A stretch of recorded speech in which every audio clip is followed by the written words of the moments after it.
শাশ্বত ভারত কথার মধ্যে দিয়ে চালিত সকলকে স্বাগত। মনের কথা এই সময় আমাদের জাতীয় প্রতীক বা সিম্বল হচ্ছে অশোকস্তম্ভ। আমরা অশোকস্তম্ভের নিয়মনীতি মানি না। আমাদের যে প্রশাসন, কেন্দ্রীয় রাজ্য, বিশেষ করে আমাদের মন্ত্রীমহল, মুখ্যমন্ত্রী এবং প্রধানমন্ত্রী সিম্বল মানছি না। আমরা অশোকের যে নিয়ম নীতি আমরা তার ধারেই যাই না।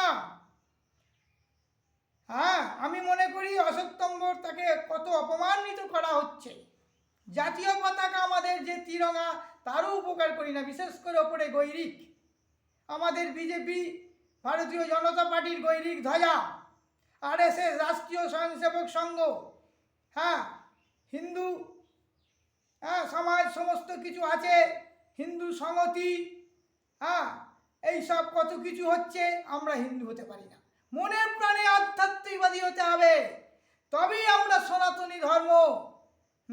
হই হই করলে, ঢাকঢোল পেটালে, তিলক গলায় মালা নিলে, হরিনাম করলে ধর্ম হয় না, ধর্ম পাগল। আমি বলেছি, অতি অবশ্যই বারবার বলছি, যত রকম অনুদান আছে সমস্ত বন্ধ করতে হবে, তবেই জনগণের স্বার্থে আপনি আছেন। জনগণের মগজ ধোলাই করে পাইয়ে দেওয়া হচ্ছে। আমি বারবার বলবো, এই জনপ্রতিনিধি যারা আছেন, তারা কি সত্যি জনপ্রতিনিধি? জনগণের কল্যাণ চায়? তাহলে জনগণকে পাইয়ে দেওয়া হচ্ছে কেন?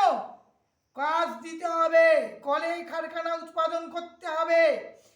আমাদের সুজলা সুফলা বন্দে মাতরম ধনধান্যে পুষ্পে ভরা মুখে গান গাইলে হবে না, সমস্ত কর্মে পরিণত করতে হবে, বাস্তবে পরিণত করতে হবে।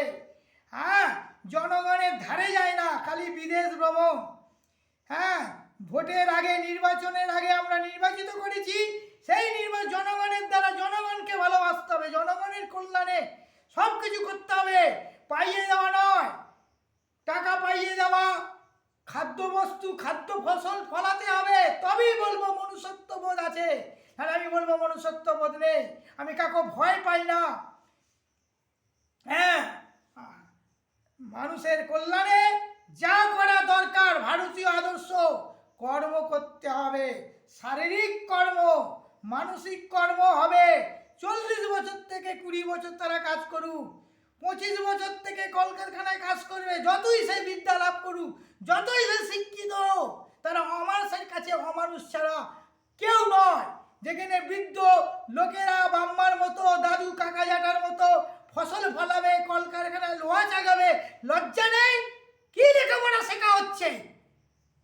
স্কুলে বিদ্যালয়ে শিক্ষকতা তখনই করবে যখন 40 বছর থেকে 50 বছর হবে। 10 বছর কাজ করুক।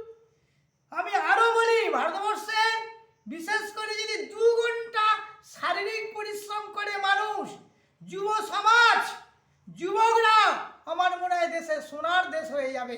চোর বলে কিছু থাকবে না। পুলিশ দপ্তর অতি অবশ্যই বন্ধ করে দিতে হবে। পুলিশ থাকবে, জনগণের বন্ধু হবে, তারা ঘুষ ছাড়া কথা বলে না। এছাড়া সেগুলোকে বন্ধ করতে হবে অতি অবশ্যই। মিলিটারি শাসন হোক। আমাদের ভারতবর্ষে সৈনিক, মিলিটারি, জাতীয় বাহিনী, এগুলো শাসন করুক দেশে। জনগণকে শাস্তি দিতে হবে, তবেই তো সে রাজা। উপযুক্ত শাস্তি, শাস্তিকে বনের বাঘ পর্যন্ত ভয় পেয়ে ইলেকট্রিকের চাবুককে সার্কাস দেখা মানুষ